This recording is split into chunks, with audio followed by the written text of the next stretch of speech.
As crypto investors, it seems like we're completely inundated by a new hardware wallet every single month. There's something different and unique about this one or that one. And that's why I kind of want to dive into the different types of hardware wallets there are right now, and a big article that just came out to see, are the hardware wallets that we are aware of now about to change? So, I mean, so far now we have, Trezor and Ledger Nanos, stacks, which are quite similar. Store your keys, store your wallet phrase. We have things like cards, which will store your seed as well. And then we get into things like SafePal. There's so many devices and it's really hard to keep up with. And that's what leads us to this article that Jack Dorsey from Block, he has unveiled that his new hardware wallet will be releasing soon. And if you don't know Jack Dorsey, he is quite famous, especially in crypto. So Jack Patrick Dorsey, good to know his middle name, he was the creator of Twitter. Unfortunately now Elon Musk is changing it to X. Some people like it, some people don't, doesn't matter. But the point is, he created Twitter. He's a massive investor in tons and tons of startups, tech. Like he invested in Instagram, which I wasn't aware of, and all these ones coming out of Silicon Valley in the past and still to this day. So he left, Twitter to do his own venture, which is Block. What Block is doing is they are releasing their new hardware wallet. It's something that could be of interest, not sure. And here we can see what it looks like, the original concept. So it has this really strange hexagonal shape. And I think one key thing to notice is that there's actually no screen on the front. Something that almost every hardware wallet does, other than maybe some of these cards, is that they have a screen for you able to, that allows you to see your seed phrase and other information, your wallet address, etc. So where exactly is Bitkey going with this, right? They just started a private beta. Now this private beta, they sent all these people a free Bitkey. And so this is a Bitcoin wallet. Let's get this settled right away.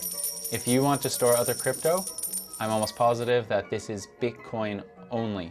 Great for you Bitcoin maxis, not good for those of you who want to, invest and keep your Solana, your Arbitrum, you want to keep any other tokens, any other chains. It's not going to happen, but as investors, it's good that we diversify and that we have options. If you want to store your Bitcoin somewhere specific, well then you have those options. If you want to store your other crypto in other ways, say Ledger, say on Trezor, etc., you're completely able to do that, which is great. So this is Bitcoin focused. Now, what exactly are they doing? They did this private beta, they gave everyone free Bitkeys and they tested them out. Now, the point is that they are really trying to change up the way we do self-custody, because still self-custody is too difficult for the average user. And I think this is something that has been pushed over the space. A big reason why people keep their crypto on exchanges, and I have to attest to this if I've done this in the past, is because it's difficult to custody yourself. One, maybe you don't trust yourself. Two, it's a lot of effort. Through that effort, there's the third part, which is it's so easy to make a mistake if you're not careful. And there's a lot of best practice that you need to follow, which, deters a lot of users who would use it otherwise. Hence, more hardware wallets coming out. Basically, they have a bunch of articles on here about keeping things safe. So one thing about a hardware wallet, which is really crucial, is to keep it off the internet. So when you connect to the internet, it opens a whole web of problems. So offline platforms used to store keys, give customers more control when the keys are used. Great. Which poses another barrier. So what it also does is it limits surface attacks. Now, devices built to do a small set of tasks typically require effort to secure the devices built to serve as a general purpose computing platform. Bender, would you mind bending my new sweaters? There's only 2 of them. Wait, oh, you want me to do 2 things? So think about this. If you have a phone, for example, it's talking about the code for a phone is much orders of magnitude larger because it's so much more complex to run. But if you have, say, this hardware wallet, which has one purpose, right? The code is much simpler. and it's much easier to control what exactly is happening with the device. Now there's invest in platform resilience. So self-custody wallets can be more resilient to failures when they have multiple components of a system, and then make it hard to make mistakes. So systems that require their customers to build up extensive knowledge or conduct complicated, error-prone operational processes. Like I said, it's really easy to make mistakes in hardware wallets. So what is Bitcoin trying to achieve? What is Bitkey trying to achieve here? So they use 3 keys instead of 1.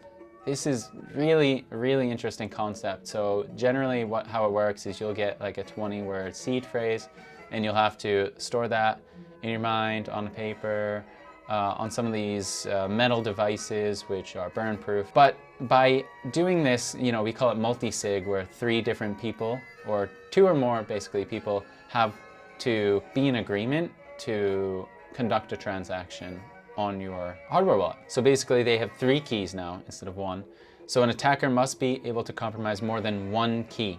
Now where these keys are stored, I know that it's not necessary for a user to keep hold of these keys. Now where they're stored, I'm not sure. I'd like to know more on that. An attacker must be able to compromise more than 1 key. We have incorporates secure hardware to keep 1 key stored offline. Like we said before, the moment you connect to the online realm, the World Wide Web, it poses so many more threats and errors that can occur, user error, hardware error, etc. So it helps to reduce the surface available for malicious parties to looking to steal your keys and thus your money. So there's just a few others here. Doesn't require customers to hold onto seed phrases, which are hard to hold onto and get stolen, which is huge. Normal users, right? If you want to onboard more users into crypto, you need to stop having people worrying about these private keys. How? That's a good question, right? This is what we want more about, because you still want control over them, but you don't want to have to store them as well. It's a really difficult dilemma. And it incorporates important platform security features. And so here's the mechanical design. So starts with the top enclosure. You have a fingerprint sensor. So that's great. I don't know how many of you use a YubiKey. Now a YubiKey is amazing because, so say I want to turn on my computer and I don't want someone else to be able to know my password to get in. Say something happens and it's stolen. I can only log in by pressing my YubiKey to boot up. Another example of this is to connect to Binance. I have a YubiKey, so actually my password doesn't even matter. I type in my password, I have to click on that button, and it's the only way I can get in, withdraw money, etc. And I can have multiple of these. You have to be physically in my flat to do this. So I'm assuming it's going to do something really similar. Now there's an NFC coil, you have your chassis, you have main logic board, battery, and bottom cover. Nothing out of the ordinary. And they go into this huge spiel about why screens are actually causing more risks than they are benefits. Just to dive into a few of them. So small screens are hard to use and often accompanied by user input mechanisms. So we have screens add cost and complexity to hardware wallet, introducing more ways to fail for the hardware.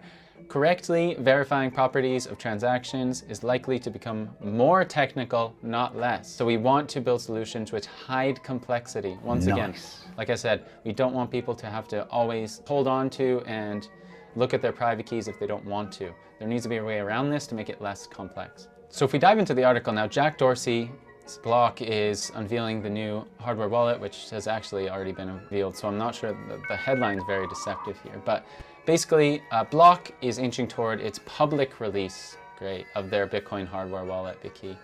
Now here we saw what it looks like. It's really unique, interesting shape that kind of sets itself apart with the fingerprint sensor. Dorsey has been vocal about Block's intent for their hardware wallet. User autonomy over their Bitcoin assets is paramount. Designed with this goal in mind, the hardware wallet aims to allow users to securely oversee their Bitcoin holdings without needing an intermediary.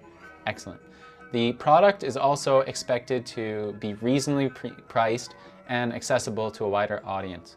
The average market prices for a hardware wallet varies in the region between $50 US to $200 US.